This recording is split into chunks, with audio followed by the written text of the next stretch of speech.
Episode 3 हमारा वहीं से स्टार्ट होता है जहां पर एपिसोड 2 हमारा खत्म हुआ था। तो पिछले पार्ट में हमने देखा था कि हमारे मेन कैरेक्टर के इनर माइंड में एक स्काई स्वैलोविंग बीस्ट आ गया था जो कि बहुत ही ज़्यादा स्ट्रांग होता है, जो कि प्लेनेट को ही एक बार में निगल लेता है, जिसके की एनर्जी को हमारे मेन कैरेक्टर ने एब्जॉर्ब कर लिया था, जिसके की कारण उस बीस्ट की जो पावर होती है किसी चीज़ को स्वेलो करने की उसके अंदर आ गई होती है। अब आगे हमें बताया जाता है कि इस वर्ड में 3 फैक्ट होते हैं जिससे कि आपकी स्ट्रेंथ पता चलती है, जो कि मिस्ट्री लेवल, स्किल, कल्टीवेशन और स्पिरिचुअल रूट टैलेंट होता है। बाकी सभी चीजों को तो हार्डवेयर से पाया जा सकता है, लेकिन जो स्पिरिचुअल रूट टैलेंट होता है वो किसी भी कल्टीवेटर के उसके जन्म से ही होता है। और तब जाओ फैन उस स्काई सोलोइंग बीस्ट के बारे में बताते हुए बताता है कि ये जो बीस्ट होता है वो किसी भी प्लेनेट के बीच के जो चैनल होते हैं उसको तोड़ सकता है, और ये किसी भी चीज को एब्जॉर्ब करके उसकी जो एनर्जी होती है उसको एनर्जी को अपने एनर्जी में ट्रांसफॉर्म कर सकता है। और अब स्काई सोलोइंग बीस्ट का जो बीस्ट पर्ल होता है वो मेरी बॉडी के साथ फ्यूज हो चुका है, जिसका मतलब कि जो उसकी पावर है वो मेरे पास भी आ चुकी है, और अब मैं भी किसी चीज को एब्जॉर्ब कर सकता हूँ और उसकी एनर्जी को अपने एनर्जी में कन्वर्ट कर सकता हूँ। और ये कहकर वो एक टेबल के पीस को तोड़ता है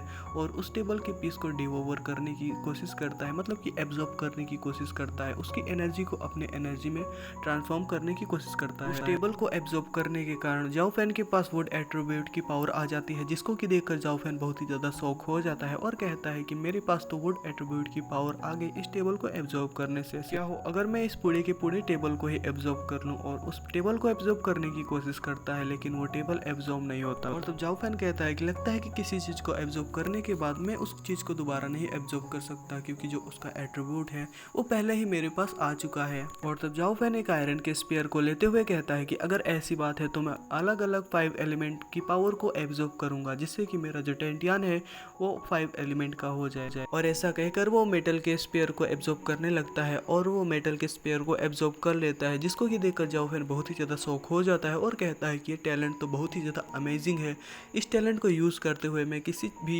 एलिमेंट को एब्जॉर्ब करके उसकी पावर को पा सकता हूँ। अगर ये टैलेंट मुझे मेरी पिछली लाइफ में मिला होता तो मैं पूरे के पूरे गॉड रियलम को डोमिनेट करके रख देता, लेकिन ये टैलेंट जब मुझे अब मिला है तो मैं अभी भी पूरी कोशिश करूँगा। और बहुत ही ज़्यादा खुश होते हुए जाओ फैन कहता है कि मैं अपना 100% दूंगा और बहुत ही ज़्यादा मेहनत करूँगा और गॉड लेवल तक जाऊँगा और पूरे के पूरे वर्ल्ड को डोमिनेट करूँगा। और फिर हमारा सीन शिफ्ट होता है और हमें कुछ देर बाद का सीन दिखाया जाता है, जहाँ पर कि हमें दिखाया जाता है कि जाओ फैन कल्टीवेट कर रहा होता है और उसकी बॉडी से उसका ऑरा फ्लो हो रहा होता है। तभी जाओ फैन अपनी आंखें खोलता है और बहुत ही ज़्यादा खुश होते हुए कहता है कि कुछ घंटों की प्रैक्टिस के बाद मेरा जो कल्टीवेशन लेवल है उस पर मैं ब्रेक थ्रू कर गया और मैं अभी 4th लेयर पर हूँ। सच में इस स्काई सेल्विंग क्रीचर के पर्ल की पावर बहुत ही ज़्यादा है, जिसके के कारण मैं बहुत ही जल्दी कल्टीवेशन कर पा रहा हूँ और मेरा ब्रेक थ्रू बहुत ही जल्दी हो रहा है। तभी उसका पेट गुड़गुड़ करने लगता है और जाओ फैन को बहुत जोरों की भूख लगी होती है। तब हमें आधे घंटे बाद लिंक सेक्ट रेस्टोरेंट का सीन दिखाया जाता है। लिंक सेक्ट रेस्टोरेंट ऐसी जगह है जहाँ पर कि लिंक सेक्ट के डिसाइबल्स वहाँ पर जाकर खाना खाते हैं और स्पिरिचुअल बीस्ट के मीट को खाकर अपनी कल्टीवेशन को बढ़ाते हैं। और तब हमें लिंक सेक्ट के रेस्टोरेंट में हमारी जाओ फैन को दिखाया जाता है जो कि किसी मीट को खा रहा होता है। और तब जाओ फैन कहता है कि स्काई सेल्विंग बीस्ट के पावर को यूज करने के कारण मुझे बहुत ही ज्यादा भूख लगी है। जाओ फैन को ऐसा खाता देखकर उसके पीछे खड़े हुए लिंक फैमिली के डिसाइबल आपस में बात कर रहे होते हैं कि क्या ये वही पुराना जीनियस जाओ फैन नहीं है, लेकिन ये तो अब लूजर हो चुका है क्योंकि इसका जो डेंटियान है वो तो टूट चुका है। तब दूसरा कहता है कि ये ट्रेस ये हमारे बीस्ट मीट को ऐसे ही बर्बाद कर रहा है। ये जो प्रीशियस मीट है ये इसके लिए नहीं है, क्योंकि स्पिरिचुअल बीस्ट के मीट को यूज करके हम अपना कल्टीवेशन बढ़ा सकते हैं, लेकिन इसके पास तो डेंटियान ही नहीं है तो ये अपना कल्टीवेशन कैसे बढ़ाएगा। और हमें दिखाया जाता है जाओ फैन तो बस खाने में मगन होता है, वो उन लोगों की बातों पर जरा भी ध्यान नहीं दे रहा होता। तभी उनमें से एक दूसरा बंदा कहता है जाओ फैन से कि तुम हमारे मीट को वेस्ट कर रहे हो बेवकूफ। उस बंदे की बात सुनकर जाओ फैन बहुत ही ज्यादा गुस्सा हो जाता है और कहता है कि ये चीज बहुत ही ज्यादा स्ट्रेंज है कि तुम्हें मेरे खाने से लेकर क्या दिक्कत है कि मैं कितना भी खाऊं। और लिंक फैमिली के हर एक इनर डिसेबल के पास उसका खुद का कोटा होता है, लेकिन मैंने अपना कोटा एक भी यूज नहीं किया जब से मैं इंजर्ड था। जाओ फैन की बातें सुनकर दूसरा वाला बंदा कहता है कि जब तुमने अपना कोटा यूज नहीं किया तब तुम्हारा जो कोटा है वो हमारा हो चुका है। और जो दूसरा वाला बंदा होता है वो कहता है हाँ तुमने सही कहा, और वो दोनों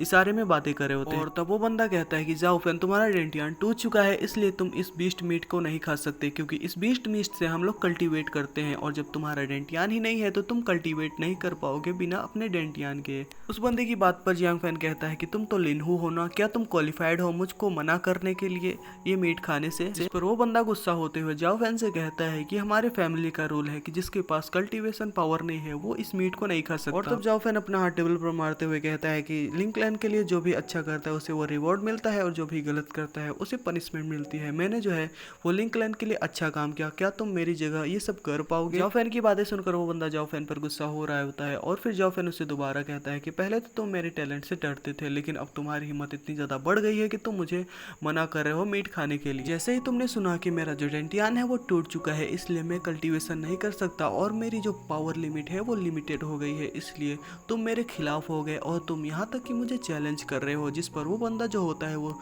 जाओ फैन से कहता है कि अपनी बकवास बंद करो, तुम्हारा जो डेंटियान है वो टूट चुका है, इसलिए तुम और भी ज़्यादा जीनियस नहीं रह गए हो, तुम अब ट्रैश हो चुके हो और तुम मेरे मास्टर लिंग फैन से कंपेयर कैसे कर सकते हो? उस बंदे की बात सुनकर जाओ फैन कहता है कि हाँ तुमने सही कहा, मैं तुम्हारे मास्टर के साथ कंपेयर कैसे कर सकता हूँ खुद का, क्योंकि मैं तो कहीं और हूँ और तुम्हारा मास्टर कहीं और है। जाओ फैन की बातें सुनकर वहाँ खड़े सभी लोग बहुत ही ज़्यादा डर गए होते हैं और वहीं पर एकदम शांत खड़े होते हैं और फिर हमें दोबारा जाओ फैन को दिखाया जाता है जो कहता है कि हाँ तुम्हारे मास्टर के साथ मेरा कंपेयर तो हो भी नहीं सकता, क्योंकि तुम्हारे मास्टर का जो कल्टीवेशन है वो बहुत ही ज्यादा लो है। कुत्ता जो है वो हमेशा कुत्ता ही रहेगा और वो हमेशा भौंकता ही रहेगा। जाओ फैन की बातें सुनकर वो जो सर्वेंट होता है वो अपनी स्वॉर्ड निकाल लेता है और कहता है कि तुम्हारी हिम्मत कैसे हुई मेरे मास्टर लिंग फैन के बारे में ये सब बोलने की, और ये कहकर वो जाओ फैन के ऊपर अटैक कर देता है। उस सर्वेंट को अपने ऊपर ऐसा अटैक करता देखकर जाओ फैन उससे कहता है कि तुमने अपने फैमिली का रूल तोड़ा है, तुमने अपने फैमिली मेंबर के ऊपर ही अपनी स्वॉर्ड को और अपने वेपन को यूज किया है। और ये कहकर जाओ फैन अपनी जॉयस्टिक में अपने एनर्जी को रिलीज करता है, जिससे कि हमें दिखाया जाता है उसकी जो एनर्जी होती है उसकी चॉपस्टिक में एक स्पेयर के शेप में आ जाती है। जाओ फैन अपनी लकड़ी की चॉपस्टिक में अपने मेटल के पावर को यूज करता है, जिससे कि उसकी चॉपस्टिक में भी मेटल की पावर आ जाती है और फिर वो अपने चॉपस्टिक से ही उसके स्वॉर्ड के अटैक को वहीं पर रोक लेता है। अपने अटैक को चॉपस्टिक से रुकता देखकर वो सर्वेंट बहुत ही ज्यादा शॉक हो जाता है और कहता है कि मेरा अटैक इसने चॉपस्टिक से कैसे रोक लिया। और तब हमें जाओ फैन को दिखाया जाता है जो कि किसी टेक्निक का यूज करते हुए उसके हाथ से उसके स्वॉर्ड को दूर फेंक देता है, जिससे कि उसकी जो स्वॉर्ड होती है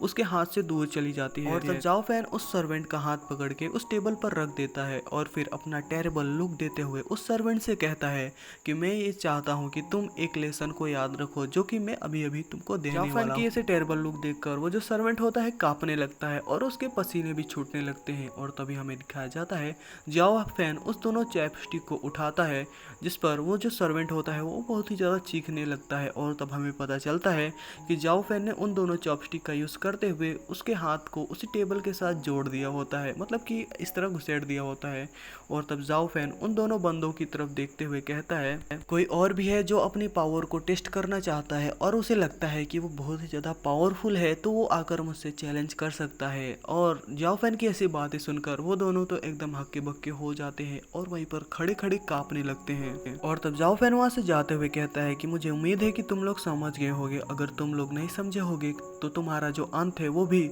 इसी लड़के की तरह होगा। और इसी के साथ हमारा ये पार्ट यहीं पर खत्म होता है। तो गाइस प्लीज़ यार वीडियो को लाइक कर दीजिएगा और कमेंट जरूर कीजिएगा।